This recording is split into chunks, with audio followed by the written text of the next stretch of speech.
Então, nessa noite, mais uma vez, nós vamos agradecendo a equipe de André Luiz, de Emmanuel,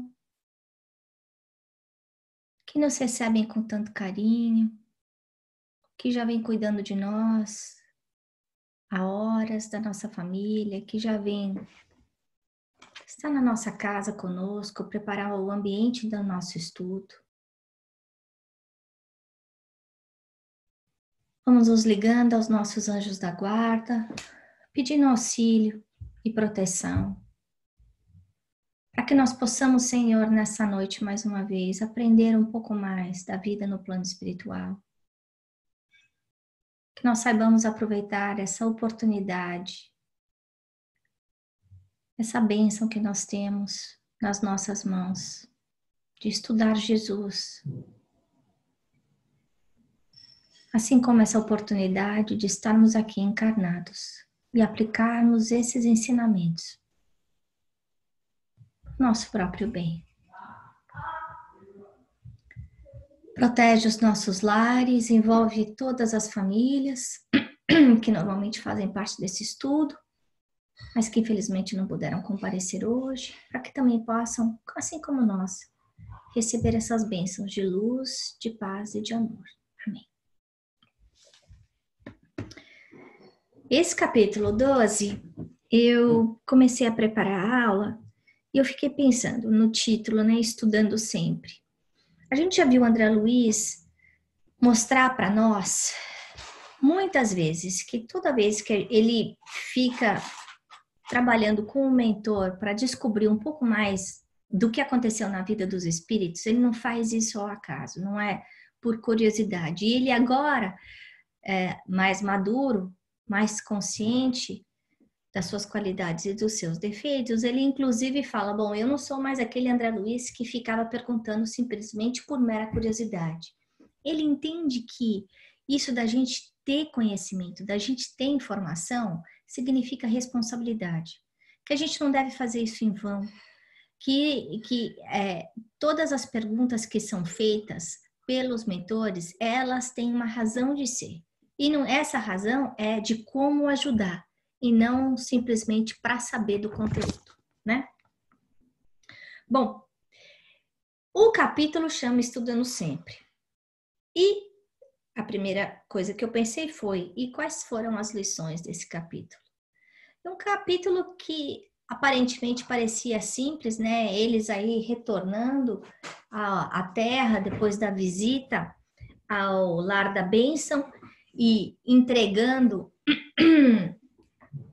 a Antonina e a outra senhora na sua casa. A gente vê o tanto de lição que teve aí para nós nesse capítulo. A primeira coisa que eu queria comentar com vocês é, de novo, a presença do passe. O passe como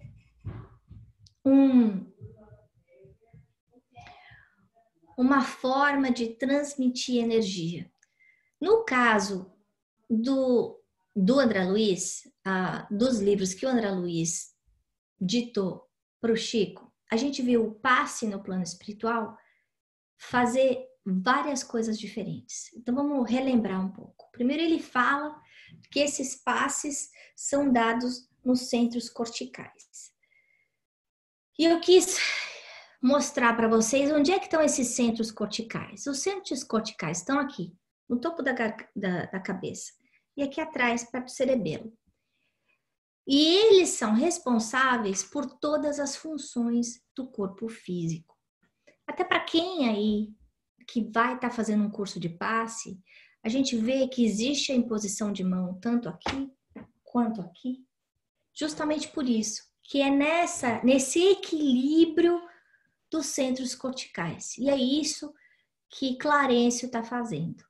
Então, nos livros de André Luiz, não só nesse, a gente viu a importância do passe, dessa transferência de energias magnéticas positivas a doentes, fazer o quê? Acalmar. A gente já viu desesperados, pessoas com dor, a gente já viu enlouquecidos ficarem mais calmos. Outra coisa que a gente já viu foi aumentar a percepção. Então, muitas vezes ele faz um passe e aquele espírito que não está vendo o que está acontecendo começa a ver algumas coisas que ele não via antes.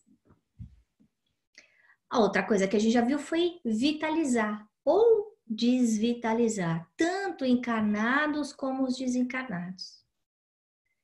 Isso significa o quê? Que através dessa doação de energia, a gente sabe que cada um de nós, o nosso corpo físico, tem uma quantidade de fluido vital. Quando esse fluido vital termina, como a gente já viu nos livros anteriores de André Luiz, por exemplo, no Mundo Maior, a gente vê que existe a morte do corpo físico. Mas,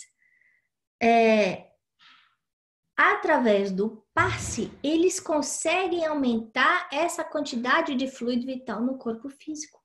E como a gente já viu em alguns casos, inclusive fazendo com que a própria encarnação fosse estendida por alguns meses. É claro que isso nunca é à toa, existe um objetivo maior para que isso aconteça, porque a gente sabe que a gente tem hora de nascer, a hora de morrer. Quando as coisas não acontecem na hora certa, é porque existe uma interferência nossa, direta ou indiretamente, né, da nossa vontade.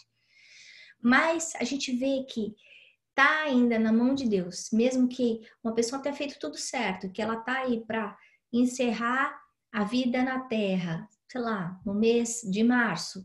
Mas se houver uma necessidade sublime, uma razão maior para que essa pessoa continue mais alguns meses para auxiliar a família, ou seja, para quê? Existe essa possibilidade através do passe. Claro, precisa da autorização de seres celestes muito mais importantes do que Clarence, por exemplo. Mas isso pode acontecer. A outra coisa que a gente já viu é o controlador, né? E a gente viu isso inclusive com o Júlio. E nós vemos isso com frequência, não só com encarnados, quanto com desencarnados. A outra coisa que a gente vê muito ainda em trabalhos de desobsessão é que através desse passe magnético a gente consegue despertar a memória. Então, muitas vezes os espíritos, eles têm, que estão passando aí por um programa de, eu não diria de desobsessão, porque muitas vezes é o obsessor que tá tendo esse despertamento da memória, né? Eles são ajudados através do passe dos próprios mentores a voltar às suas lembranças do passado. Por quê? Se isso for ajudar na capacidade deles de perdoar aquele a quem eles estão obsediando, isso vai fazer. Então, a gente vê a importância do passe no plano espiritual. E qual que é a diferença desse passe no plano espiritual para o passe aqui na Terra? É a mesma coisa. Aqui na Terra, quando a gente está num centro espírita, em que a gente recebe o passe, seja só o passe espiritual, né, como a gente recebe muitas vezes sem a imposição de mãos, ou seja, o passe que tem a imposição de mãos. Nós, médiuns, estamos sendo instrumentos de Deus, da equipe de Jesus, para que haja essa troca de energias para ajudar alguém. Essa energia que é dada no passe não vem do médium. Não, o médium é o conduíte. Ele simplesmente é aquele fio que vai ligar e vai deixar passar aquela energia purificada. Tá? A importância da gente como médium trabalhar a reforma íntima sempre. Por quê? Porque dependendo da qualidade do meu sentimento, da qualidade do meu pensamento, eu vou conseguir passar essas energias de uma forma melhor ou pior. Muitas vezes nos centros espíritas a gente vê as pessoas falando, não, eu quero tomar passe com essa ou aquela pessoa porque aquela pessoa é melhor, o passe dela é mais forte. A gente tem que entender que o passe não está vindo da pessoa, ela está vindo 90% é do plano espiritual. Aquela pessoa, ela pode, claro, ter uma capacidade maior de amor, de doação, e isso vai junto com o ectoplasma, o fluido animal, né? A energia animal que a gente tem quando nós estamos encarnados. Mas essas energias curadoras, a gente pode ter certeza que elas estão presentes independente daquele médium que a gente está indo. Se nós formos merecedores de receber essa bênção, nós vamos receber. Não precisa se preocupar se está indo com o médium A, com o médium B, com o médium C. Bom, e aí a gente volta e pensa na Antonina. A Antonina estava toda feliz que viu o filhotinho dela, que tinha desencarnado, e o jeito que André Luiz descreve como uma mulher bonita, de forma sutil, claramente ela está fazendo as coisas certas nessa encarnação. Isso mostra através da lucidez que ela tem no momento do desligamento do corpo durante o sono. Porque a gente vai ver que com o avô dela, essa lucidez não acontece. Então, essa lucidez e a forma sutil é sempre proporcional à qualidade moral e à qualidade dos nossos pensamentos, como a gente vai ver numa das lições ali na frente, né? A hora que ela volta para o corpo, a primeira coisa que ele fala é, bom, à medida que o espírito vai voltando para o corpo, a última parte a se ligar ao corpo do perispírito é a cabeça. A hora que ela junta a cabeça, ela perde a acuidade mental. Por quê? E a gente vai ver mais para frente, a gente já estudou em outros livros de André Luiz. Existem algumas razões importantes para isso. Primeiro, que o cérebro da gente não consegue guardar tantas informações. Ele não consegue, ele não é feito para isso, o cérebro do corpo. A gente sabe que toda a memória está armazenada no nosso espírito. Mas aqui, essa lembrança que a gente tem é uma lembrança muito pequenininha. E André Luiz, em vários livros dele, ele explica em profundidade o papel do cérebro e o papel da mente, que são duas coisas diferentes, né? A mente não está no corpo físico, a mente está no espírito. Então, ela perde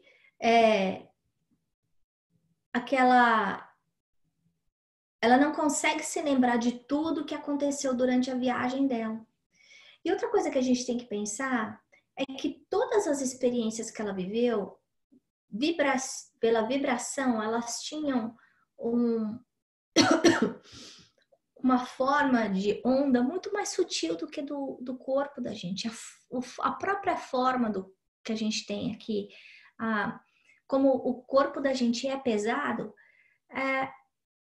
essa vibração não consegue entrar. Então, uma analogia boa para a gente ter é como a da água e do óleo. Então, a gente tivesse em dois planos vibracionais completamente diferentes, de densidades diferentes, que não se misturam. No caso do esquecimento, a outra coisa que André Luiz fala, que mexeu muito comigo, é quando a gente está aqui, uma das razões maiores da gente esquecer é porque se a gente lembrasse de todas as coisas boas que tem do outro lado, a gente ia querer voltar mais rápido. E aí a gente não ia focar no presente. A gente não tem que ficar, essa lição é importante, a gente não tem que ficar vivendo o passado, a gente não tem que ficar se preocupando com o futuro, a gente tem que aprender a viver e aproveitar o agora. O esquecimento é um instrumento que Deus coloca na nossa mão para que a gente viva o hoje. Gente, isso é super importante. Se eu vivo o passado, muitas vezes eu posso ficar deprimido. Se eu vivo o futuro, eu vivo ansioso. Se eu vivo o presente, eu aproveito essa oportunidade que eu tenho na minha mão hoje. Né? E esse esquecimento, ele fala, ele é fundamental para que as pessoas que estão aqui na Terra não entrem em loucura. Tanto pelo bem, pelo bom que elas estão perdendo, né? Por toda a felicidade que elas deixaram do outro lado e vieram aqui sofrer, quanto se elas tiverem feito o mal. Esse esquecimento vai fazer com que elas se sintam menos culpadas e sofram menos. Então, a nossa curiosidade de saber quem eu fui, onde eu morei, com quem eu casei, gente, vamos deixar isso para lá. Se a gente tivesse que saber, Deus ia fazer a gente saber. A não ser que exista uma razão maior, além da curiosidade, uma razão de cura, de ajuda, de autoajuda para a gente querer procurar essas informações, tá bom? Senão, Deus sabe mais do que a gente sabe o que faz, né? A gente tem que aprender a confiar em Deus. E aí Clarencio explica. Nossa amiga não poderá guardar positivas recordações. Raros espíritos estão habilitados a viver na Terra com as visões da vida eterna. A penumbra interior é o clima que lhes é necessário. A exata lembrança para ela redundaria em saudade mortal. Então significa o quê? Que ela estaria sofrendo tanto por saudade do filho que ela podia perder a oportunidade dela nessa encarnação. E aí, do que valeu então? A gente sabe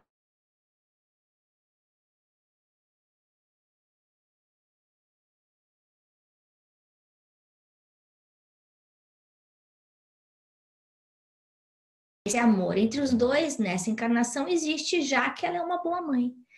De qualquer forma, a gente vê que se ela se lembrasse do lar da bênção, desse lugar lindo, da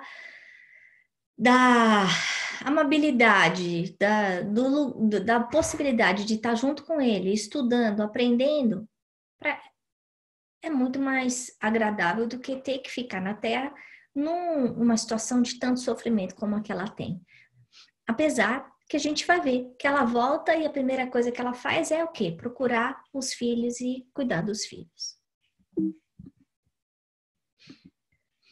Bom, então aí voltando às lições, né? A primeira lição que eu queria falar para vocês é essa lição enquanto a gente está na Terra. A nossa percepção do mundo espiritual é limitada, graças a Deus, porque a gente tem que lembrar que se a gente vê as coisas boas, a gente vê as coisas ruins também. Num dos livros que o Chico escreveu, eu não sei se foi o Libertação, ele tem que fazer uma viagem para até o inferno mesmo, para entender o que estava acontecendo. E ele é preparado durante bastante tempo para conseguir fazer isso. Né? Nós não temos, a maioria de nós ainda não tem aquele estofo, equilíbrio para aguentar ver todas as coisas ruins que existem na Terra. Então, claro, é bom a gente desenvolver a nossa mediunidade, sim, principalmente porque através do desenvolvimento da nossa mediunidade, a gente consegue controlar o que a gente sente, o que a gente vê, né? Uma pessoa que tem uma mediunidade equilibrada, ela não fica vendo espírito toda hora em qualquer lugar, coisa ruim, coisa boa, não. Existe uma disciplina em que ela consegue se abster.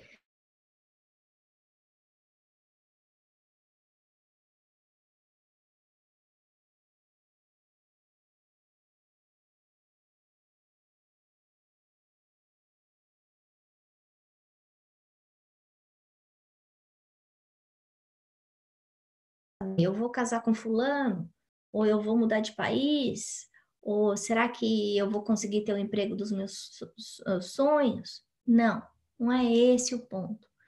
Se a gente for usar a nossa mediunidade, não é essa mediunidade paga de quiromancia, né, de bola de cristal.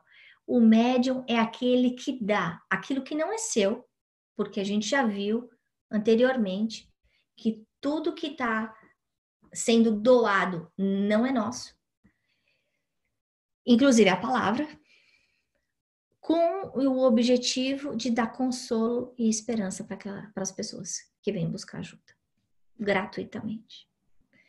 A terceira coisa é que, como eu já falei no slide anterior, é que o esquecimento das vidas anteriores nos ajuda a focar no presente. Por que é importante a gente focar no presente? Porque o tempo não para. Essa talvez seja a nossa última encarnação aqui na Terra antes desse planeta se modificar para um planeta de regeneração. E nós vamos ser convidados a participar desse planeta dependendo da nossa conduta moral, as nossas escolhas, boas ou ruins. Então, isso da gente saber valorizar a oportunidade de hoje, valorizar o quê? O meu corpo, a minha vida, a minha família, enfim, todos os talentos que eu recebi nessa vida são fundamentais para a minha felicidade futura, né? A segunda lição que eu separei aqui, que mexeu comigo, foi isso que ele fala, que um perispírito nunca vai ser igual ao outro, é que nem o corpo da gente. Então, por quê? Porque o perispírito ele vai reter todas as experiências que aquele espírito já passou. Então, dependendo da nossa qualidade moral, da nossa bagagem, ele vai ser mais leve ou mais denso. Isso é importante a gente saber, né? Porque muitas vezes a gente fica achando que é um moldezinho que todo mundo tem. Não, cada um tem o seu. E dependendo da densidade maior ou menor desse perispírito, a gente vê que ele pode passar por todas as necessidades que a gente passa no corpo físico. Como a gente vê que o Leonardo, o avô da Antonina, está dormindo. Então, o que precisa de descanso é o corpo físico, mas porque o corpo espiritual dele ainda está tão denso, tão pesado, tão arraigado, coagulado nas coisas que aconteceram enquanto ele estava vivo, ele sente as mesmas necessidades. Então a gente vê nos livros de André Luiz, nos livros anteriores, os espíritos falando que estão com fome, que estão com sede, que estão com frio, que estão com sono, que estão com dor. Como é que você pode sentir dor se você não tem mais corpo? É porque esse perispírito ainda é muito denso, ainda está impregnado com as ondas mentais daquele momento do passado. Então, eu não estou vivendo o presente, eu estou vivendo o passado. A terceira coisa que mexeu demais comigo é o lado da hereditariedade, né? E ele fala, como é que a gente explica isso? Se a gente fica sempre pensando aqui no estudo do genoma, isso de poder escolher muitas vezes o sexo do bebê. E ele fala que a lei de herança é nossa. Nós fazemos a nossa própria lei de herança. Não só a herança de como vai ser o nosso corpo, mas também a nossa família. Olha só, porque nós temos o nosso livre-arbítrio, fazemos as nossas escolhas e essas obras, elas ficam como se tatuadas na gente e ficam conosco após a morte do corpo. Elas ficam juntas, grudadas no nosso perispírito. Então, se eu não soube respeitar uma certa parte do meu corpo, o que vai acontecer é que está tatuado aquele desrespeito, aquele mau uso que eu fiz do órgão do meu corpo e numa outra encarnação eu vou nascer com algum tipo de problema naquele órgão. Atenção, muitas vezes a gente fica pensando que é por causa da mãe, por causa do pai. E Clarencio está dando uma informação importantíssima, dizendo, não, a herança foi ele mesmo que criou. O indivíduo, pelas suas próprias escolhas. A gente só detém o que é nosso. Então, quer dizer que se eu não tiver que nascer com um defeito da mão, eu não vou nascer. Apesar de eu poder ter aí o histórico de genes dos meus pais. Porque a prova é minha, só minha. E a prova vai ser baseada naquilo que eu preciso aprender.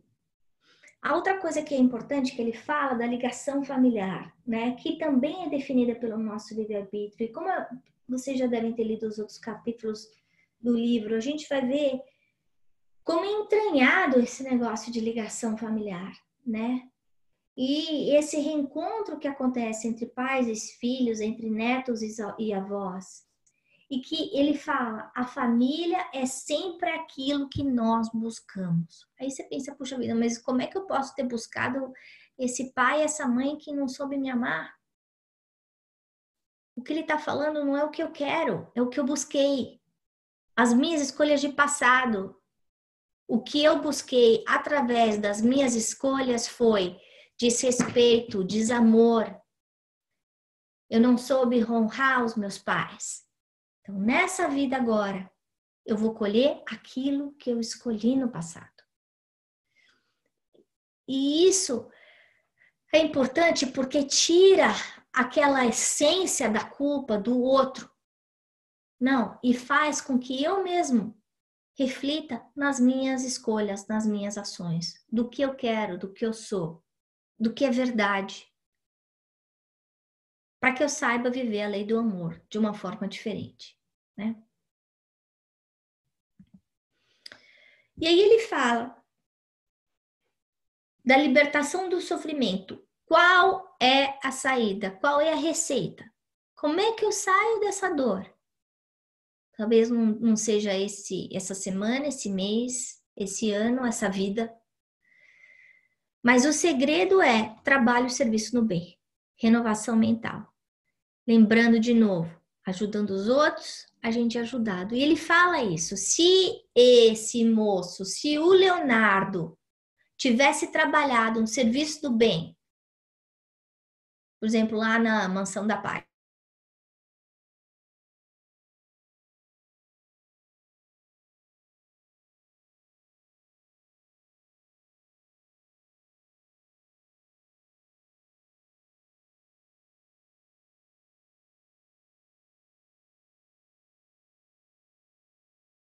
nossa reforma íntima, nós vamos sair do sofrimento. Então, não é para a gente olhar a reforma íntima como muitas pessoas vêm e falam para mim, poxa, mas ser espírita é difícil demais, fazer reforma íntima é difícil demais. É uma dieta, é difícil. Mas e aí? Como é que a gente faz para sair do sofrimento? Vale a pena? Porque enquanto eu fizer as escolhas erradas, eu vou estar plantando a dor na minha vida. Enquanto eu fizer escolhas erradas, eu vou estar sofrendo. A partir do momento que eu parar de errar, eu não preciso mais da dor. Essa renovação mental também é importante. Essa semana a gente estava falando no estudo do centro que muitas vezes a dor é obrigatória, é exatamente essa pena, né, que a gente tem que passar, enfim, esse ajuste com a lei do amor, mas que o sofrimento não é obrigatório, ele é voluntário, a escolha é nossa. A gente pode estender ou diminuir esse sofrimento. E eu vou estar estendendo ou diminuindo esse sofrimento baseado na minha renovação mental. Então, quando a gente tem uma conduta moral melhor, quando a gente estuda, quando a gente procura fazer o bem, quando a gente corre atrás de oportunidades de viver a caridade, a gente está se renovando mentalmente. E a gente lembrar que muitas vezes é no momento da dor, daquela sacolejada, que a gente aprende. Porque, infelizmente, quando está tudo bem, a gente continua vivendo sem se preocupar muito no que precisa ser feito de verdade como espíritos eternos. Então, para a gente encerrar a aula de hoje, eu coloquei 3 coisas. A primeira importância desse campo mental, para a gente refletir na qualidade do nosso campo mental. E puxa, é difícil, porque muitas vezes a gente se sente aí aprisionado no momento em que tá difícil pensar o bem, tá difícil ficar feliz. Como é que a gente resolve isso? Então, seja através de estudos, de conversas construtivas com amigos, escutando palestras, passeando na natureza, ajudando os próximos, a gente consegue renovar o nosso campo mental. A segunda coisa é em relação à constelação familiar. A gente lembrar mais uma vez que não existe o acaso. Nós estamos aqui para aprender a amar o nosso próximo mais próximo, que é a nossa família consanguínea.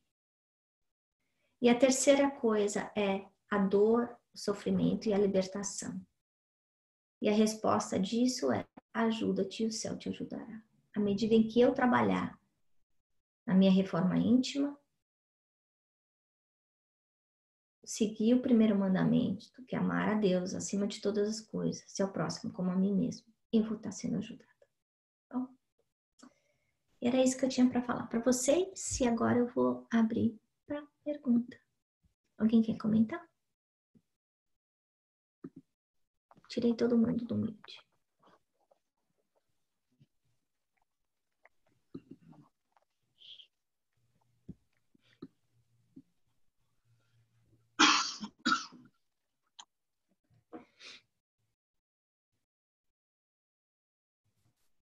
Ninguém quer comentar? Bom, eu vou comentar dando um recadinho que a Marizinha mandou para você. E eu lembrei do recado quando você projetou o primeiro slide, falando da importância do passe sobre o cérebro. E então ela pediu notícias suas, eu dei, ela disse: diga para a Aninha fazer autopasse do coronário, frontal e cardíaco. E tudo aquilo que você falou aí. Uhum. Né? Então, e a tal história, ajuda vem de fora, mas ajuda muitas vezes vem de nós mesmos, né? Como você colocou aí no desenvolver da palestra, conforme a nossa qualidade de vida, os cuidados que a gente suaviza, minimiza ou agrava os nossos problemas, né? Uhum. Então, bom demais que a gente está estudando e aprendendo a usar melhor o livre-arbítrio. E aí, encerrando, eu mando um beijo para a Gi, um beijo para a Cristina. Um beijo para você também. Viu? Mais algum comentário? Eu queria fazer um comentário. Que vale, assim, até foi até uma mensagem que eu vi que o André Trigueiro colocou, que ele falou assim que se a gente escolhe o lado se a gente não age, a gente diante, vamos supor, de injustiça, a gente escolhe o lado opressor. E eu acho que vale para tudo na vida da gente e nas situações que estão no nosso dia a dia, em volta da gente, mas com a gente mesmo na reforma íntima, né? Porque se a gente tem a pressão, que tem aquela dor, ou que está acontecendo, situações, conflitos, é para a gente sair da situação de estagnação, né? E quanto mais a gente não age, mais a gente escolhe o lado que é da dor, né? Porque eu não quero agir. É claro que... Mas eu achei, assim, interessante, porque a inação, né? O não agir ou não mudar, não agir, é sempre do lado de outra injustiça, ou da gente também de ficar, né, ficar num círculo de sempre estar com o problema vindo, para que a gente mude, né? Só isso que eu ia falar. Obrigada, Cris.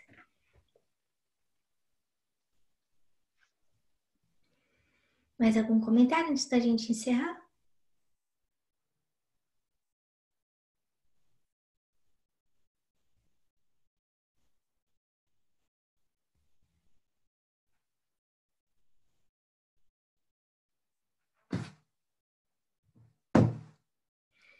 Então vamos encerrar.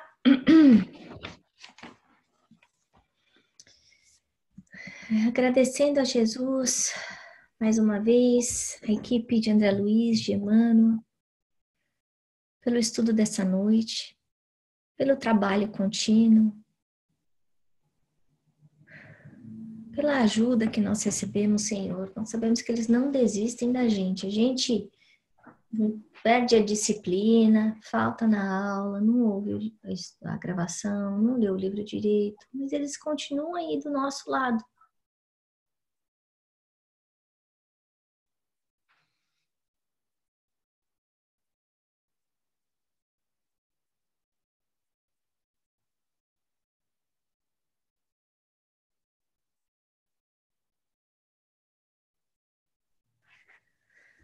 Obrigada, Senhor, por colocar esses mensageiros na nossa vida, ao nosso redor, nos ajudando a superar as nossas próprias deficiências, reescrever a nossa história, para que nós tenhamos um futuro melhor. Obrigada, Mestre, por todas as bênçãos invisíveis que nós recebemos. Nós te pedimos que cuide de cada um dos nossos lares, dos nossos filhos e cônjuges. Cuide da nossa saúde física e principalmente a saúde mental. Que nós possamos continuar juntos durante toda a semana e principalmente nessa noite, Senhor, aprendendo junto com André Luiz. Graças a Deus. Graças a Jesus.